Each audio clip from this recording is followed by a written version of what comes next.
It's Gigi No Re. We're back. And you know what? One of our boys has to dip out like real quick. So we're going to pull an audible here. That's a football term, Tim. That's a sports term. I thought it was about books on tape. Nope, it's not. It's a sports term for where the planned play is replaced by an on-the-fly play. Oh. To trick up the defense. Okay? So we're going to do an audible and do a Dear Gary. A trick is made. But just like, what's that guy on the Fox News guy that says do it live? It's not Bill de Blasio. No, it's the guy that got fired. It's Bill O'Reilly. Bill O'Reilly, that's it. Yeah. We're going to do it live. Okay? We're going to do a Dear Gary live. And then we'll play soon like a proper game of D&D. So we're going to start out by, instead of getting something from our patrons or from Reddit, we are going to take a question from our own players. And Jim, I think you had a question for us. Dear Gary, I heard on Gigi No Re that 5e was the best system, as voted for by the players of Gigi No Re. It seemed everyone liked 5e. Why is this? Okay, first of all, I would like to say that we didn't actually say that, right? I mean, somebody asked us, was this in Discord or was this on an episode? This was on an episode. Okay. So much to my dismay, I wasn't here that night. Yeah. And I said, okay, surely someone's going to say something interesting and original. But no, it's just a bunch of 5E'ers. And 5E's all the way down. And I think people, the thing I hear when I look at this is that 5e is everyone's second favorite system. I hear you saying that. And it is for me as well. It's my second favorite. The second favorite system. Yeah, because it is, stop judging. Because it's like a combination of, it's a melange, if you will, of some old school stuff with the new school stuff that the average normie gamer likes. And it's easily hackable to deal with the stuff you don't like. So, although I wouldn't, if I got to say, hey, you can play whatever you want to, Daniel. Do whatever you want. I would not choose 5e. But if I had to choose 5e, I wouldn't be too sad about it. I feel like your number one, though, is many hacks of old school D&D. Yeah, that's it. It's got to be like at least 20 or maybe an indefinite number of systems. So yeah, I don't really care what system it is if it's some hack of old school D&D. I believe, if I recall correctly, if my memory serves, I believe Daniel was the only one who dissented. And he named Into the Odd as one competitor. Yep. He also named Apocalypse World, I think, or something like that. Yeah, something like that. I'm not sure. There's a hack for Apocalypse World called Simple World. I think it's free. I think it's free. And it's just showing you how Apocalypse World was created, at least mechanically. And the idea is just 2d6 plus stat, and then have stuff that happens on a success, failure, or middle result.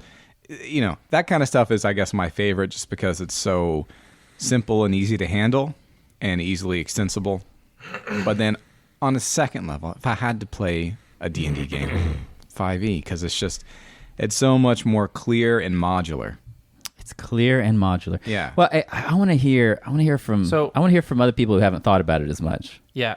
Was it just pure pressure? Let's be honest. No, it wasn't. I really do enjoy the 5e system, but I also would say I don't think I've experienced my favorite system.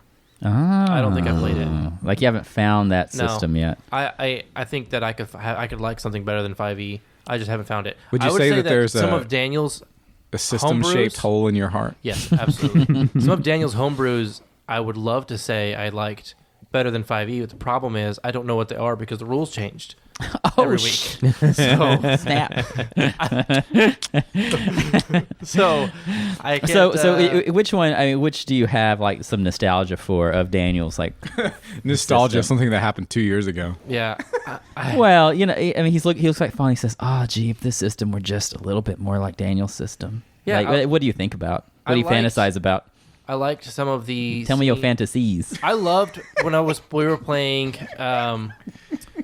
What was it's the CCQ. CCQ. and remember the I was playing a name. cleric, Okay. and I didn't know what my powers were, but I was like just trying to do things. My character was praying.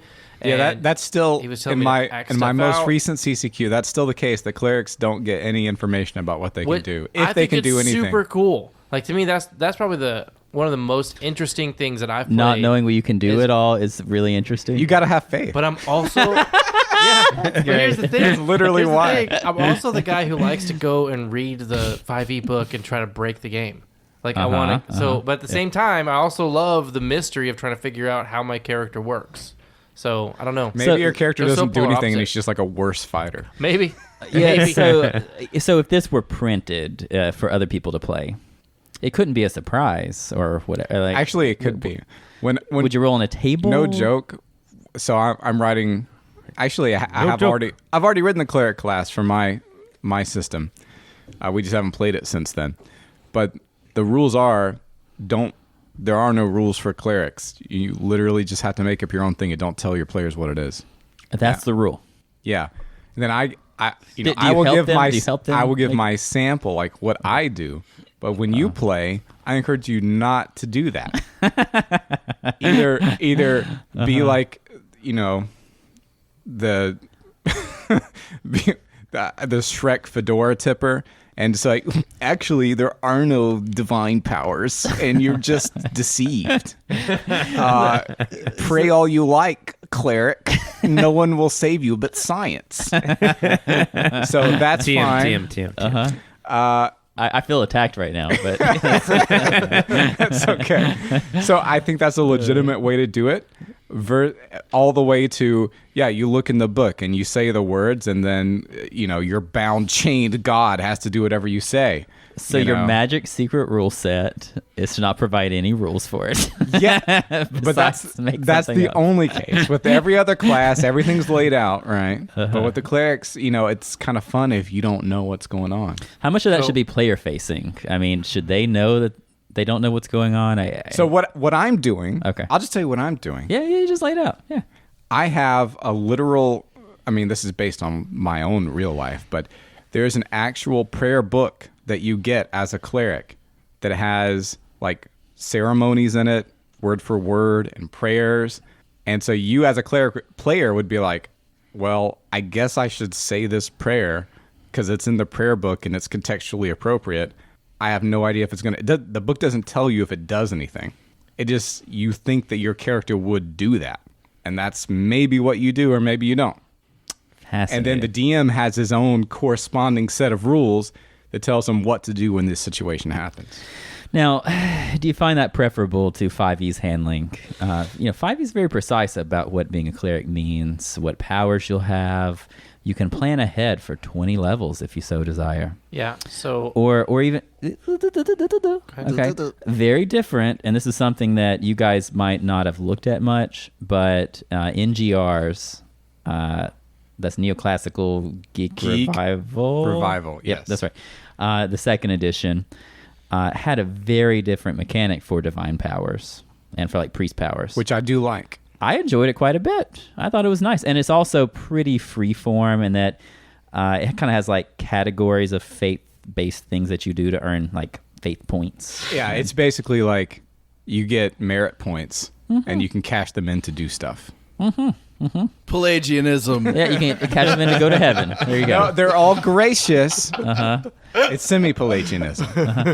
But on the flip side, you can also serve an evil god in that, and get the same kind of. It's really cool. But is cool. it was something you guys didn't mess with the whole. Because I don't think anybody was a faith-based person, and it was actually in a kind of fiddly. It was kind of fiddly. It's like something else to add. It was kind of fiddly and all that. But I think you would have enjoyed it as a cleric. I think it would have. Because you go out and do acts. You go save people, and you desecrate evil temples, and you destroy evil things. You build shrines. For me, you hold services. You destroy artifacts Tear that down are the Ashra. evil. Name it. Any character with holy powers, I love the idea that their powers are ambiguous and their actions influence what they can do and how they do and if they do anything. Like, I love that. But outside of the faith-based stuff, I love having a 5e handbook where I can plan out 20 levels. So. Yeah. So, yeah, and I hear that. I received that. Yeah. Thank you. Thank you for your honesty. I received. Yeah. I love having a book that I can look at and go, the rules say I can do this. Can you just admit it's about the art? I mean, The art is pretty okay. really good art. Now, in my system, even for other characters, I 20 don't. art is the best. I Look at don't. that. It is. I don't have anything beyond level 1 that you can read about. It's all DM facing, or it just doesn't exist. If you want to develop, you literally have to just go out and do things, and you don't know how it's going to happen. There are higher level spells, but you have to go learn them. And you have to practice. And I'll say, I've been tempted, and I hope we pursue this more, of actually publishing something. Indeed. That would be great. Indeed. But the problem with that is that it takes persistent effort. Yeah, over and time. not destroying all the rules you've created, Yeah, like destroying and all the not- content. problem. Not That name's like, erasing it okay, and well, starting over. time to burn this now. But it is a different sort of pleasure. I can understand the pleasure of knowing in advance what you're driving toward in specificity, and then seeing yourself on the path, gradually getting closer until you finally achieve it. Like on a video game, when you need the certain build and you're working toward it, and then you get it. Right? It's a different kind of pleasure. Yeah, and for me, NGR, I feel like captured the flavor of what it is to be a cleric, what I would think of as a cleric, that you gain your power from service, and you gain your power from service of your deity, like in a direct way, versus being a different kind of wizard. I mean, you're just like another wizard. You're like a fighty wizard in 5e. Also, things with patrons like that. There's no real difference.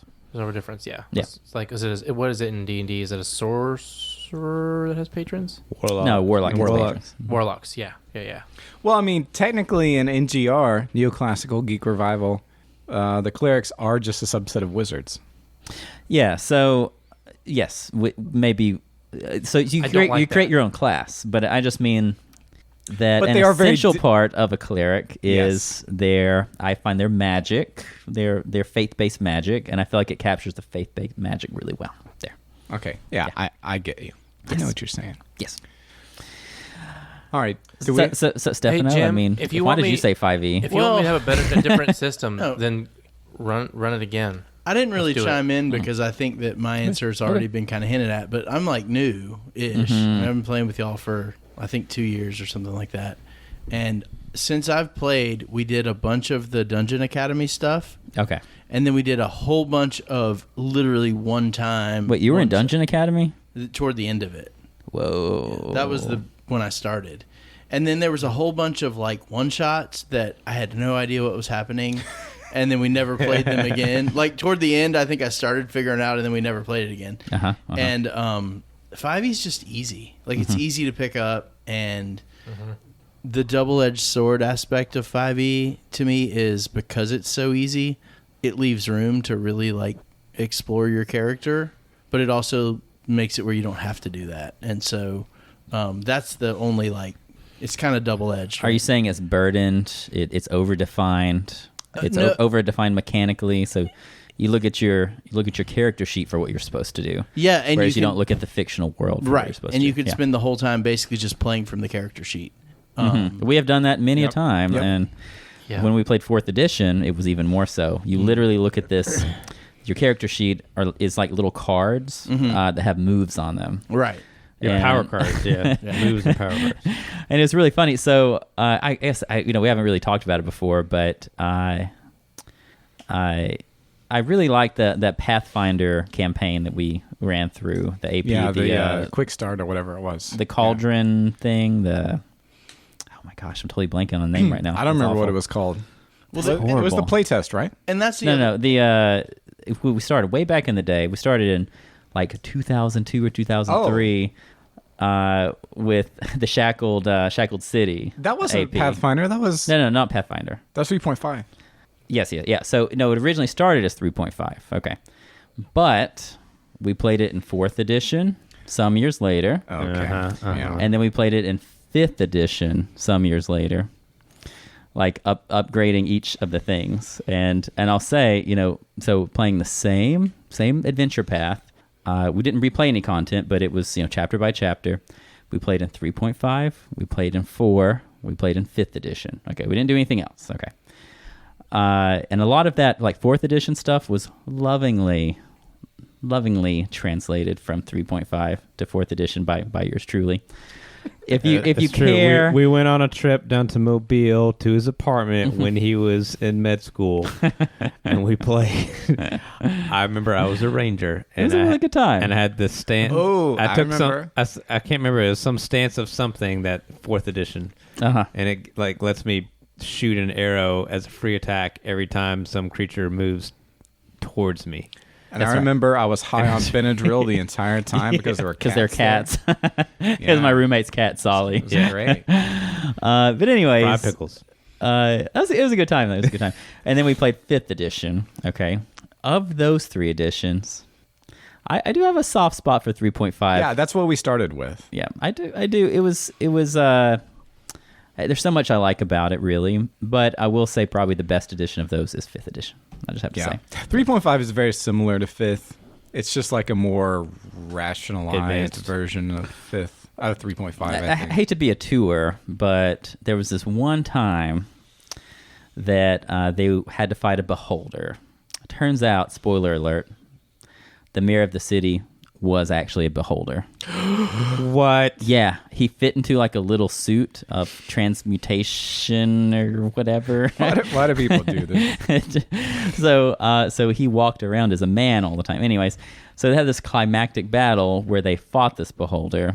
Oh, And is that the monk turned to stone? that's right. And then Okay. the resident tour, Yeah. he loved his monk, and he was like bouncing around all over the place. He jumped on top of it. He wanted to grapple it, and so he grabbed onto its little stalks. And one of the stalks that turned things to stone hit him, and turned him to stone.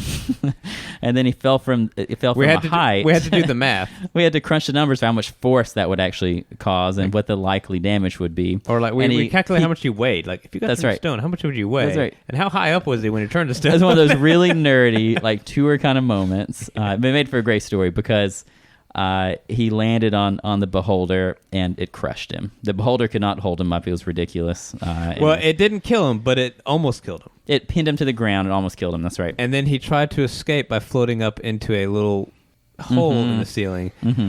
And somebody's sorcerer, it may have been me, maybe someone else, I don't remember, was like, well, last ditch effort, we can't reach him.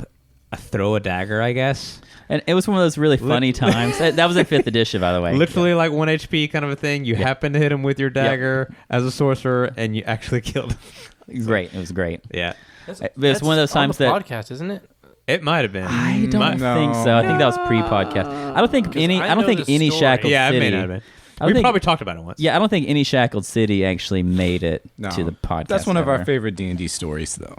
And it Yeah, was we 5e. got- It was there's a, time there's I a had lot a of bag of stories. rats. There's a story too where you guys ended up tattooing your faces that time, Oh, yeah. yeah. and that was in Wait, actually what? that was actually in 4th edition, I think. Was it? Tattooing our Yep. faces? No, that was 5th edition, right? Yeah, so That was like my Shackled brother City stuff. Matt was here, you were here, Tim was here. We had a couple other players, and it boiled down to this: they went to some other plane or something, and they navigated this plane. They made it to this place. There was a lich. So D ran from the lich, like ran around the lich to get to this place that they thought they had to be. Oh, I remember. Okay, you had like a guide, right? You had this little turtley guide person. I don't remember what his name was. You were DMing. That's right. I was DMing. Okay. But I don't remember But anyways, the tattoos, so though. he and D like skirted around and went to this like light thing that was like shooting through the top of this building, and then this dude telekinesis he telekinetically picked up Daniel and put him into the beam while you guys were fighting the lich. And you guys didn't know that because we did that thing where you guys like leave the room and like Yeah. resolve Yeah, it. yeah. And he burned up in this in this flame. And anyways, everyone else made it. They made it. They made it past the lich. They beat the lich. They got to the other side. They met this guy, and they thought he was like really, really powerful. Yeah, because he had just killed D, just put him in the fire, and they didn't know what to make of this guy. And he wanted them to vow their allegiance. And and in order to vow their allegiance, I was like, I don't know if it's the craziest thing, like a face tattoo. So he literally branded their faces using the heat of this beam that was like coming out of the middle of this thing.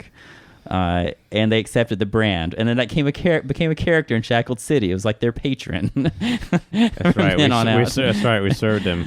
You served that patron. I remember I lost 2 PCs in that single session. Oh, it was great. It was very rough.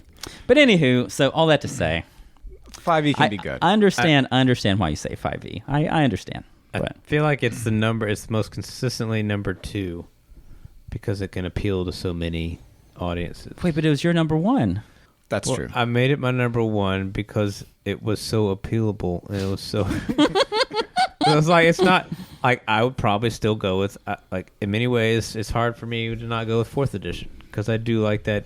You have a real soft spot for the 4th video edition. I know you do. Mid-maxing capability of 4th edition, but 5th edition really does kind of let you do both with simplifying it and making kind of the feel of 3.5. But You know also what? I bet there could be a power hack. mid-maxing. There could be a hack of 4th edition that tries to tone it down. And you still use your powers in combat, but you make them more like down to earth and plausible, such that it's still tactical, but like instead of, whatever disassociated mechanic, like if you push someone back, it's because you're literally pushing them. And instead of it being 15 feet from a kick, it's just, 3 squares. And that space is abstract. Kind of, you could do it if you wanted to. And then outside of combat, those things don't apply anymore. Well, this is less a system and more just an aesthetic. But I think like the second time I played, we played something called Ryutama. Yes. That was like a little Japanese. And I don't remember anything about the system except that I had no idea what was happening as far as like the rule set. But I just remember the whole aesthetics of it was just like cute as hell. That was the travel game, right? That's the travel game. Yeah. I thought that was fun. Yeah. It's fun. Yeah, a lot of people use that, and then they'll use the rules for that, and then mix it with a normal D&D game for other stuff. So what you're saying is you said 5e because if you go to a grocery store and you see a lot of different kinds of sodas, you have Coke, you have all these other random sodas, you just gravitate to Coke. We're in Alabama. All you have is different kinds of Coke. Give me a Coca-Cola. All right. Well, we'll we take have a a knock quick on the break. door. Gigi No Re out for a sec. So Stefano, in the break, he was trying to tell us about his Pathfinder experience. Oh, no. All I was saying was... And why he hates Pathfinder. Why it's his favorite system. Well, so I lived in Florida for a while, and I played... Jacksonville. Bless your in heart. Jacksonville. And I played Pathfinder with some guys in Florida, and then a couple of them moved away, and then I moved away, and that was the end of it. And so I really haven't played a ton of different systems except for what I've done Okay, here. we're only going to play Pathfinder from now on, just so you know. Awesome. I quit. Well, I just remember there that were when- some good things about Pathfinder that The we only did thing enjoy about mechanically. 2.0. The only thing about it that I that's remember true. was they were like, all right, so you're going to play a fighter because it's pretty straightforward and you don't have to learn any of the other rules. True. Because I'd never played before and they had been playing. I joined a game that had been going on for a while. So, and we didn't play it very long before people started moving away. So I didn't even play it enough to have a strong opinion one way or the other. Okay, so you don't really view it warmly or anything. I don't have any. Or Cooley. But what Yeah. about the art? Do you like the art? Wayne Reynolds. Artiste extraordinaire. I mean, it's the pretty man good. has drawn 10,000 buckles. Oh God, at least. Are you Yeah, kidding? At least. At least 10,000. And he's good at it. I'll tell you what. All right, let's get into our first Reddit question. And this is a live, dear Gary. I don't have these questions prepped. Yeah, we have no answers prepped. I've just been scrolling. Here it is. Here's our first one. Do you consider it cheating if a player looks up monster stats mid-battle? I was DMing for the first time a few weeks ago, and during the battle with the monster I knew they couldn't beat. Did you say dimming? DMing. DMing. I thought you said dimming. I was just The checking. fight helped move the probably did. plot along, so it was necessary. Okay. Red alert. One of the players looked up how many hit Wait, points he knew it they had. couldn't win, but they had to do No, it. he's the DM. Okay. And he, I guess, decides that they have to have this fight and that they can't beat the monster. Don't. Okay, let's not worry about that. All right. One of the players looked up the HP and told the others to give up fighting because of this. This feels like cheating to me, question mark. Uptalk, intonation rising at the end of my sentence. I had another DM at the table as a player, and they didn't do this or even comment on how hard they thought the monster was. So, ... Have you had players do this, and do you tolerate it? I think it is bad form. Yeah, I think, yes, that people do it. Yes, he tolerates it, but yeah, it's bad form. It's not cheating because, I mean, you're really only cheating yourself. It's not like the DM is really against like getting anything out of it. If you Yeah, if I saw one of you guys looking up HP at the table, I would be like, stop. Yeah. Nope, stop it. But I wouldn't kick you out. You might be ruining your own fun, but that's about it. It's like, This is our virtue versus consequentialism conversation, right? Like it's not going to get you cast out, but it's kind of It definitely doesn't sucks. cultivate your virtue. Yeah, not cultivating virtue for sure. Do I care? I don't know if I'm really searching my heart of hearts. I guess I don't, but I don't. Yeah, I don't care if you know, but I'd prefer you not look it up. Yeah. That's kind of... Yeah, Here's my thing.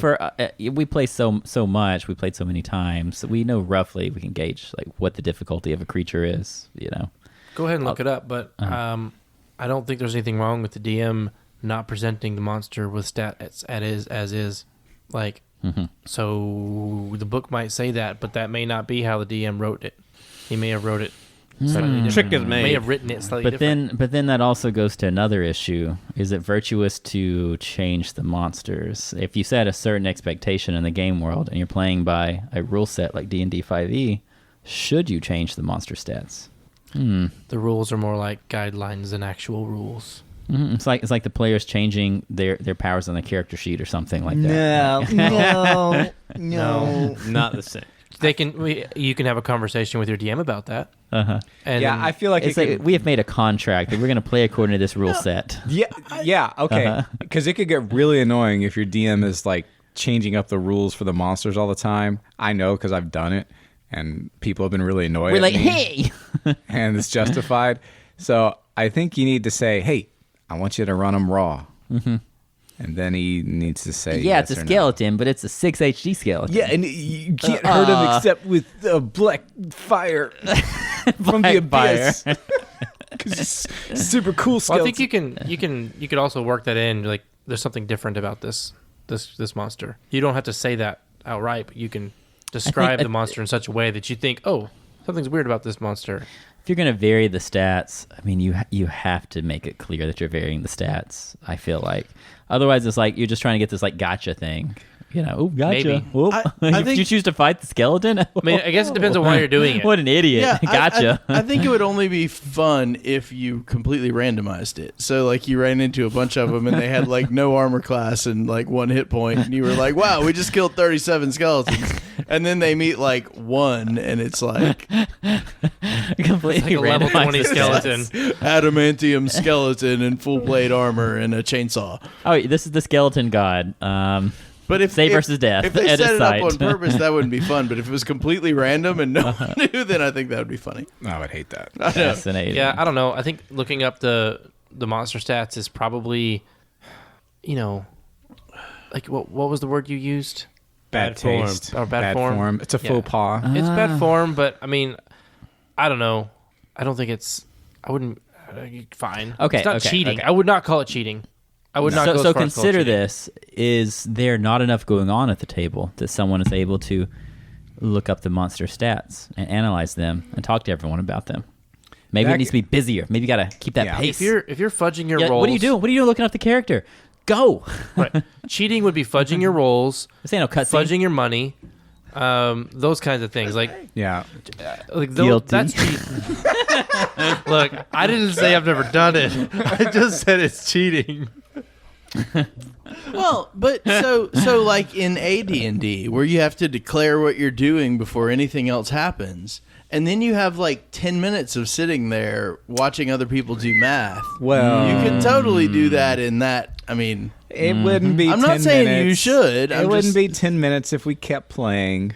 Like next time we play, it won't be Look, 10 minutes. And this comes Speaking- back around to our system talk, but I like this system, by the way. I'll say for me, But you like the 1E system? Yeah, you like all the I kinda segments do. and all that? there's something about it. It's really intriguing to me. I do kind of see the charm in it. I don't know if it's perfect, but I also don't know it very well. We should be like KJV only Gary Gygax fundamentalists and say that like 1E is inspired and you have to like take it absolutely rules as written. Even the weapon versus AC table, Yes. inspired. And if you think it's wrong, you just haven't thought about it. It doesn't long fit your enough. intuition. Oh wow, that's tough. Maybe your Well, expectations are miscalibrated. Maybe your intuition's wrong. Exactly. Well, the weapons versus armor class thing was created by the Council of Nicaea, and it's not canon. So, Well, wrong on both counts there. Okay, yeah. So I agree. There is a certain charm to the 1E stuff. But there's also a certain charm for combat being quick and effective and simple and Yes. limiting options instead of looking Yes. at 10 different things on your character sheet. Yes. Anyways, just throwing it out there because it keeps stuff like moving. Bow, bow, bow, bow, bow, bow. Indeed. Okay. I think we've done that question to its end. Do we have any other questions, or else I'll go with my second one? Stefano had a really long one, but I do, but it's not actually that long if I don't read it all. Well, So don't read it all. I won't. All right. So this guy is DMing a 5e campaign, and he says a bunch of stuff, and he names all the games he's ever played. I don't know why.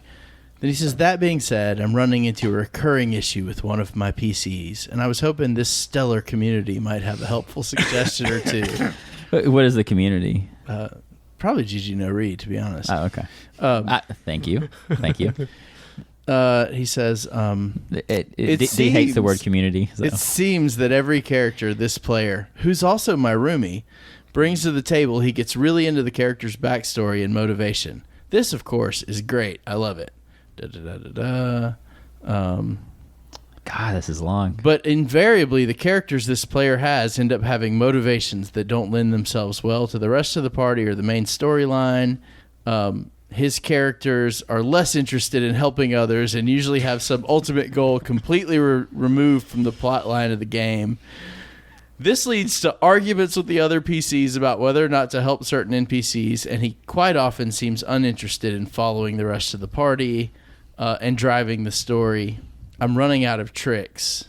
I've talked him out of game, I've given suggestions, and I'm telling him he should just walk off into the sunset and roll a new character who can get with the program. So the gist of it is, how do you manage this character? I want to hear more about his motivations. Like, what does he want? I remember we did have a player who was very interested in feet. Everything came back around to feet. And I was like, that's not a character motivation. And he's like, feet. There's so many cases of this, and it's all always solved by saying, okay, so this is why I have and why in old school editions you get XP for treasure, so that everyone has a baseline default motivation of getting money, so that even if your main dramatic motivation isn't active right now or can't be acted upon, you can at least go along with the other players to get stuff that will make you better. So if the player can't do that, he needs to just roll a new one and make it make sense. I think that baseline that you've established, that everybody's here, your motivation for being here is you need money for something. At least. Mm-hmm. But not just that. There could be more. But at least. Yeah, I think that mitigates a lot of that. Yeah. For me as a DM, I feel really comfortable if someone's doing something like that, saying, okay, well, the action is here. This is where our focus is. This is this is what the camera's on. You can go do your own thing, but I guess that means you're not playing with us. Well, and it was like this is where the action is. And the whole question was like multi paragraphs. But the gist of it sounds like that's what this guy is doing. And instead of just letting him do whatever, he's like trying to pull him aside and be like, bro, you have to do exactly what I want you to do. If you want to play with us, you actually have to play with us. Here you go. It's called just socialization. Right. That's what we. Right. It's a normal thing. Take the guy and the things that he wants to do, let him do them, but instead of playing them out, roll for success. See, so simplify. That's an idea. Hey, I want to go get this special blah, blah, blah thing over in this other place. Okay, well, they're going to go do this. And while we're doing, you roll to see if you're successful, and then we're going to go act all this out. You can just sit there and be quiet while we do our thing, because we're not acting your thing out. Well, in the virtual campaign that I run, if they want to do something that I think is dumb, that is 100% how I try to redirect them. Like, I'm like, yeah, just roll. You're going to have to do a couple of different checks here against an arbitrarily high DC. I mean, I don't tell them that, but, and then they fail at whatever completely unrelated thing they want to do. And then they're like, okay, I'm back with you guys. And I mean, it's pretty straightforward. It's like, Okay, I have another question. My player don't role play. Posted 4 hours ago. Fresh one. Oh yeah. Okay. Hi, I'm a new DM and I'm running a game for a bunch of new players. I noticed that they do not role play very much. They only speak in character during social encounter, and in the rest of the game, they only tell me what their characters do. Sounds fine. This is very awkward in combat because I'm the only one to describe the actions that the characters and the monsters take, and if I forget, combat just becomes a math game. Okay, many such cases. And they don't even call each other by their character's name. I talked to them, and they said that they would like to roleplay more, so I started throwing more occasion to do so at them without much success. I know that the majority of these problems are tied to all of them being new to D&D, but is there something that I should do to help them to roleplay more? dress up in full LARP gear. Yep, there it is. Yep. And mandate it for all your players. Yep. That is such a broad question. It's funny that he thinks they're playing wrong. Yeah, that seems like they're playing perfectly fine and normally to me, and reasonably. So I've DM'd a group before that was like 80% girls, okay? And what was great is they were super into role-playing. They love to be their character the whole time. They love to talk in their character's voice the whole time. All this, and that's one way of playing. Okay, then I had a guy in the group who was not into that at all.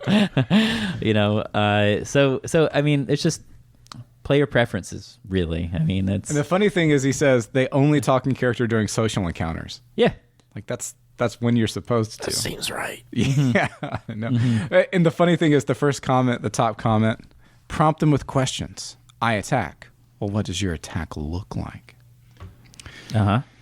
So many people say this. It's so irrelevant. How do you kill the orc? It literally does not matter. It is completely epiphenomenal. You hit him. How does he die? The joke that we always say is that people think role-playing is describing how you kill something. And that's literally what the top comment says. That's right. Nice.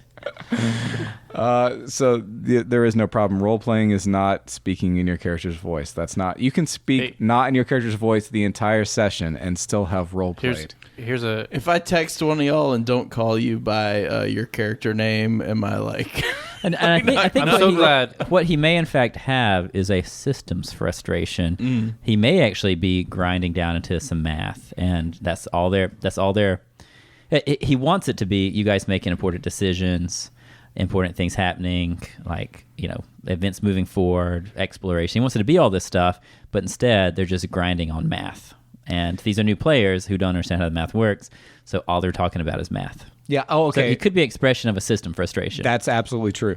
There is a good comment a few down that says, that's fine. Talking in character isn't role-playing. It can be part of role-playing, but role-playing is asking the question, what would this person do? That's right. That is exactly the proper answer. Okay, John, what were you going to say? So I'm really glad you asked this question, because I had a Dear Gary that is hand in hand. Dear Gary, I need some advice on how to voice act for my characters in 5e. This is that's great. To a community of dungeon masters. I'm fairly new to D&D. I've only been playing for a few months, and I wanted to start by bringing my characters and my quest to life. I have a kobold, a tabaxi, and a lizard folk. Why are there so many tabaxi? Oh my God. Every post I see is, I'm a tabaxi swashbuckler. And I have an idea for a kobold. I'm going to base him off of Deacon Scalesinger. I'm having trouble with their speech pattern mostly. Base them off of what? Exactly. I'm having trouble with their speech pattern mostly. I read about it in Volo's Guide to Monsters, but I'm going to need some help dumbing it down to my level.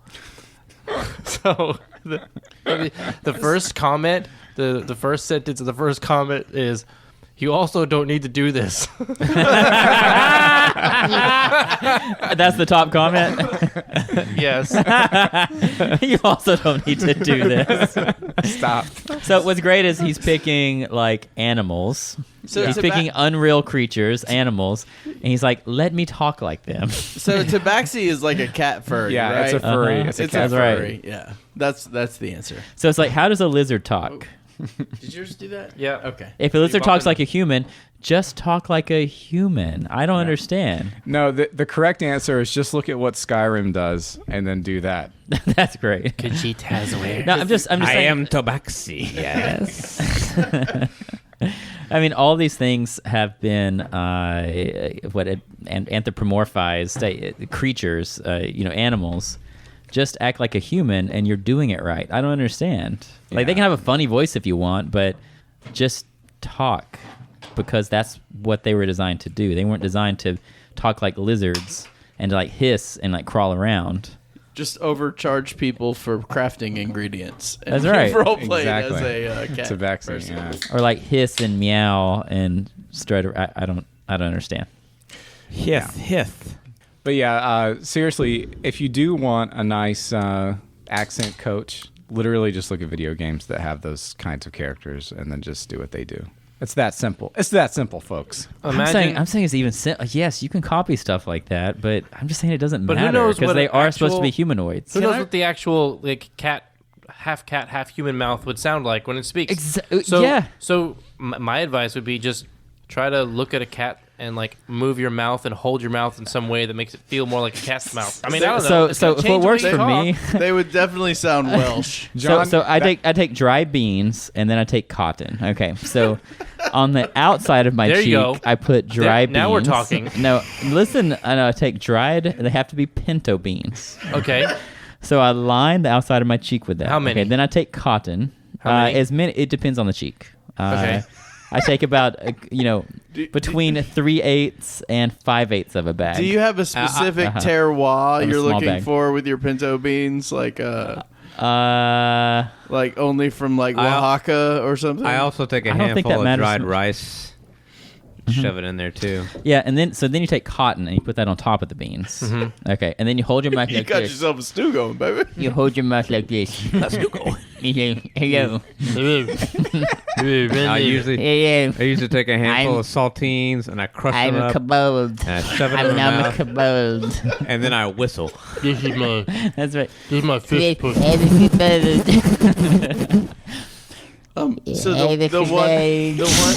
the one episode of Critical Role that I listened to, I just remembered thinking, wow, all of these people are professional voice actors. Yeah.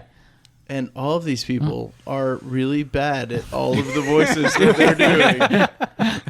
Oh, you sound like funny humans. Right. This is Wow, also not how real creative. people act in Yeah, the funny thing is, One of them had a Russian accent the whole time, and I was like, are there Russians in this world that you're in? Okay. the funny thing is, I was looking at some of, I was looking at just information about some video game, and I saw that one of the voice actors was a guy that had been in Critical Role, and I didn't notice in the video game, which I had already played, that he was from Critical Role because he just sounded like a normal guy.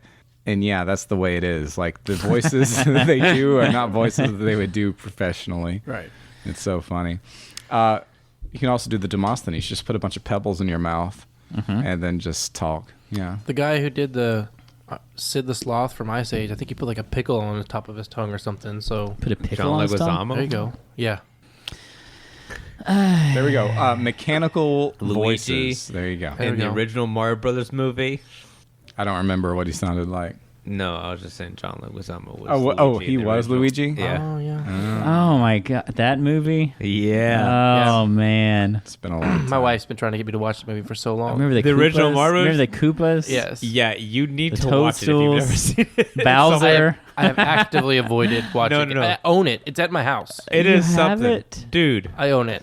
Dude. Oh my. So basically, we base all our role playing off of the original Mario Brothers movie. Yeah. I'll just bring it over here and we can watch it. Okay. Last time, lightning round. I'm just going to read 3 questions, answer them all, and then we're going to be over because Jim has to go. Yes, I have 2 minutes. Is killing a Ish. player okay to you? Yes. Yes. Anyone Oh my want, god, yeah. Anyone want to help me name some dragons? No.